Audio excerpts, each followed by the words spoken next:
A question I hear all the time is, how do you balance realism with abstraction in painting? It's a tricky line, but also one of the most exciting ways to work as an artist, in my opinion. So in today's video, I'll walk you through a quick demo and share how I think about blending the representational with the expressive. Let's go.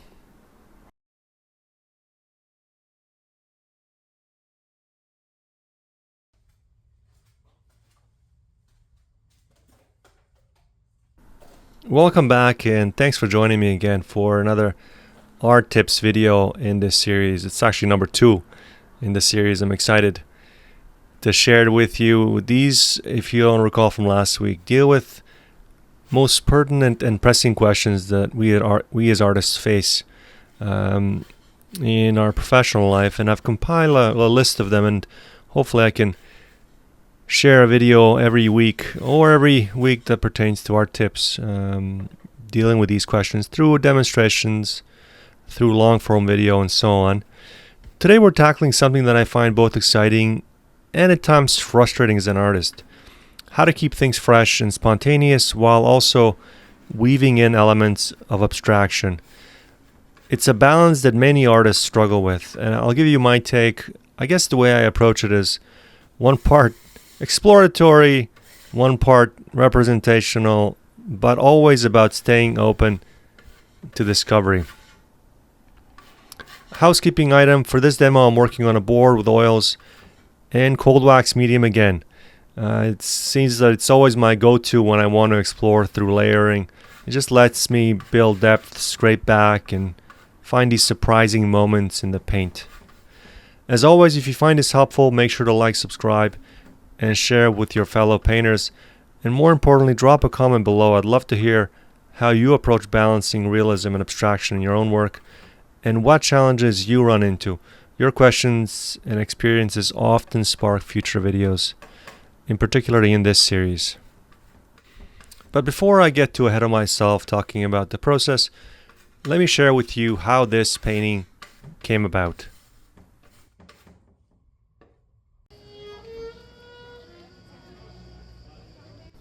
As many of you who follow along here know, I recently returned from a trip to Croatia.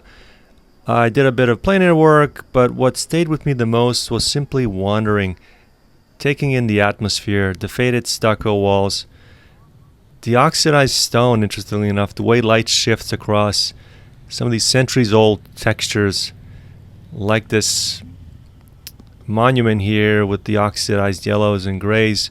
There's no shortage of inspiration there. So for this week's demo, I chose a photo that captures that feeling. And it's this one. A quiet alleyway with beautiful abstract shapes and colors indicative of that region.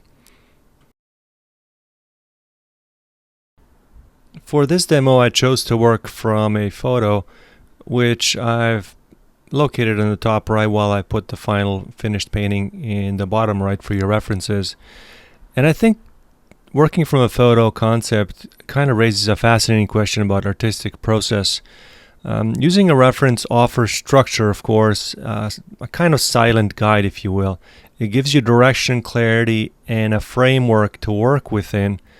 You know where you're going. It can be, it can make the act of painting feel purposeful and deliberate. And of course, it has a defined beginning and an end, in particular if you're working photorealistically. But there's a trade-off. A photo can also be constraining. It asks you to follow what exists rather than, I guess, fully invent. And sometimes that rigidity can feel limiting. On the other hand, the alternate way of working would be the intuitive approach, which of course offers freedom and spontaneity. You're responding to the moment, if you're plein air, of course, to the surface, which I've talked about a bunch, to the colors and to the shapes as they emerge. You are tuned into the process. It can be exhilarating, and the unexpected discoveries you produce can be profoundly rewarding. Yet with all that freedom comes certain uncertainty. There's uneven passages, compositions that maybe wobble, ideas that don't always resolve. and there's always muddy color as well. So there's, both of these approaches have their own virtues and challenges. For me, the most exciting place to paint is somewhere between these two. I guess there's a certain tension that exists. It allows, or I should say, allowing a reference to guide me while staying open to the intuitive. Ultimately, I think the main reason I've chosen to use a photo for this is because a lot of people can relate to that. Having something to guide us, especially when you're thinking about composition, shapes, and color relationships, and then how to deviate from that and go into the esoteric and the intuitive. It's a lot easier to explain as opposed to just saying, this came from a certain feeling and here it is. My first actionable rule for painting is to start broad, stay flexible, and let intuition guide you.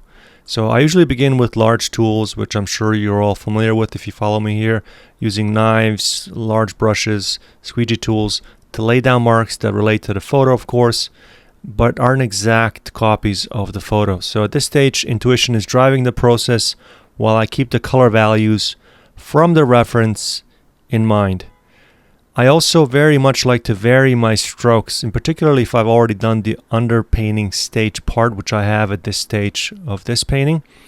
Vary my strokes by making impasto marks just to balance the flats marks that I've already made. So as you can see there in the sky, I'm introducing some brush work and I'm adding much thicker colors in that section.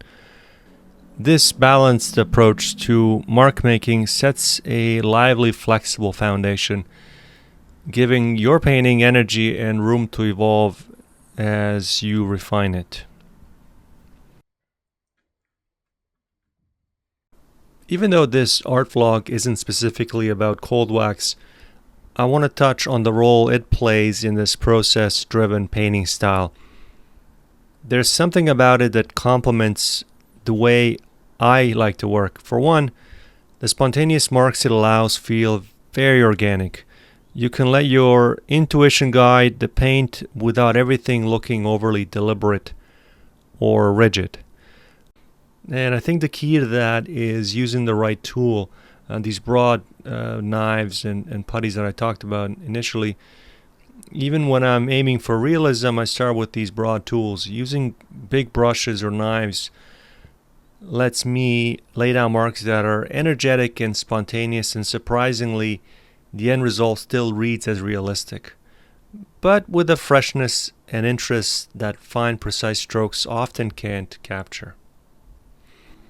Secondly, cold wax also has a way of muting the oils, sometimes slightly, sometimes a lot, which makes it easier to judge colors as they sit on the surface without being thrown off by too much shine or reflection.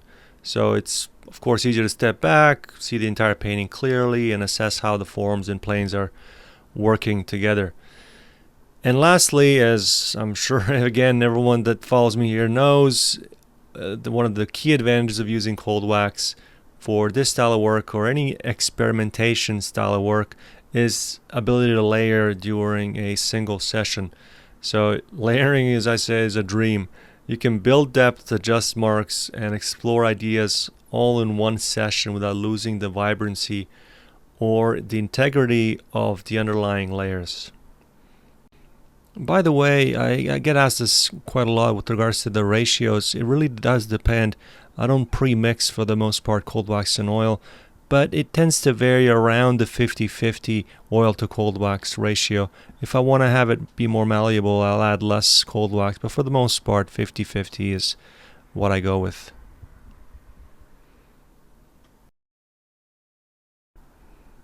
At this point, the painting is starting to look like my reference in terms of design and color. Well, kind of. So let's talk about color for a moment. For this piece, I've tried to follow the composition of the photo pretty closely, not deviating too much. But when it comes to color, I generally like to be much more experimental, at least at this stage of every painting, and then towards the end, it depends. Up until now, I've kept most of this painting in a neutral mid-value range, which is something I often do to establish balance and unity. This is a key point that I employ for virtually all of my work, keeping things in the mid-value range and then only extending values towards the end of the painting. There's exceptions to that, but for the most part, I use that often.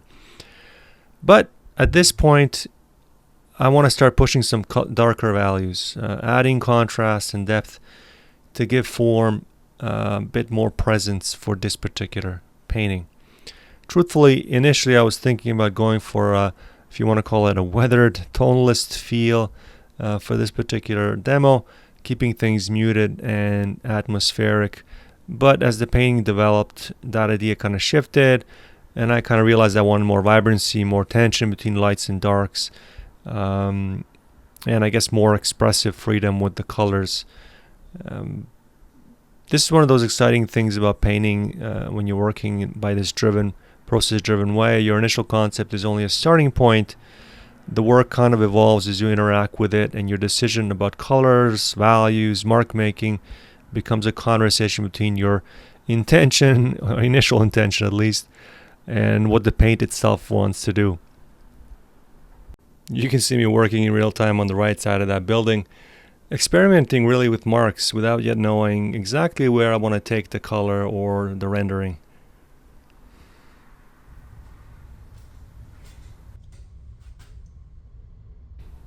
Now let's zoom in on that main shape of the painting, really the main subject of the painting.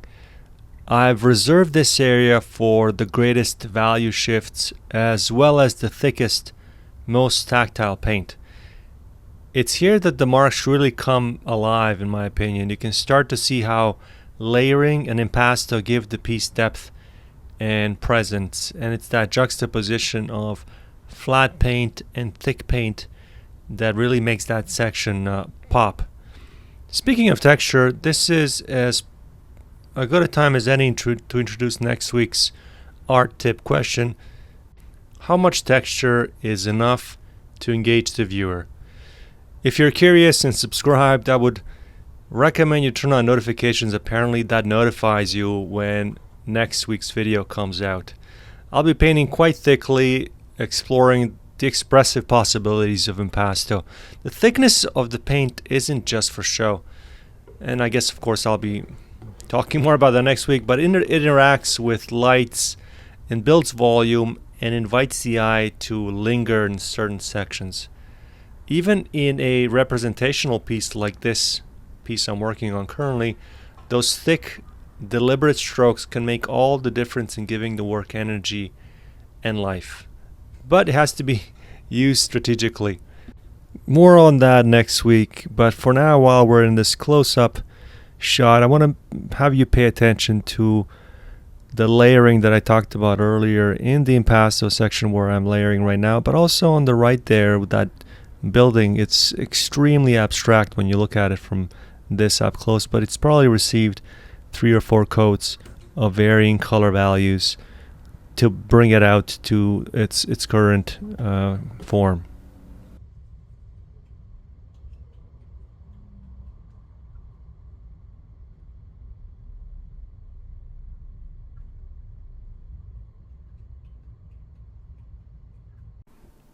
As we get close to wrapping up this painting, here are a few actionable steps to keep in mind.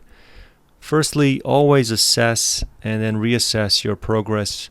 Step away from your painting, take it to another room, look at it in a mirror. You might be surprised with what you see with regards to the color or design.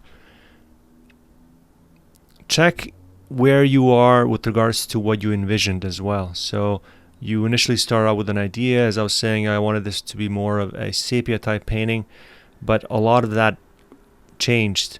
I shifted the direction here by introducing local color both for the wall on the right.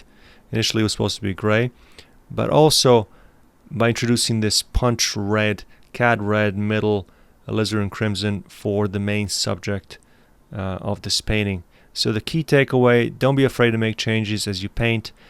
And just so you know, this is also the stage where you could render a section to much more of a finished, realistic state if you wanted to. For this demo though, I was focused more on designing shapes and exploring color relationships rather than completing a fully realistic rendering. Lastly, don't be married to the photo, so don't be afraid to make changes to your reference. After all, we're not architects, we're supposed to be artists. You may have noticed that I flipped the photo reference when I began, and I also stripped away a lot of the elements that were, visual noise. For example, that gate, I initially painted it in, got rid of it. The AC unit, which I also added for reference, got rid of that. It's all been removed, stripped down to keep the design strong. The same goes for colors. Stay somewhat true to your reference, but don't hesitate to experiment as well. So see, subtle shifts, even bold ones, can sometimes turn an ordinary scene into something expressive and alive.